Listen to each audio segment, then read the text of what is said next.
So what do architects don't understand about landscape? The very, very poor architects, they tend to think that landscape is essentially planting some greens around the building to make the buildings look beautiful. I mean, I do know that 20, 30 years back, there were architects who said, please don't plant big trees in front of my buildings because then my elevation will not be seen, which was, stupid. Because from the inside of the house, do you want to look into vast wasteland or do you want to look at green? But I don't think that they understand that the landscape architect as a discipline is that one person who has the ability of understanding land. You can't treat land as a flat stainless steel plate. You have to treat land with everything that is in it. The organisms in it, the quality of soil, where water accumulates, where water will run, where you will start seeing some moisture in the ground, and so on and so forth. You need to understand and assess that land.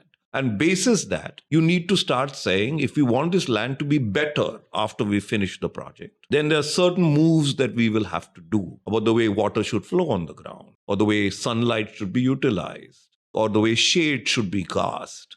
If you do that, then when you finish the project, the chances of the land will get better and better and better. It'll form a good ecosystem. Architects don't understand that. That sense, planners and architects disciplinary really, they don't have.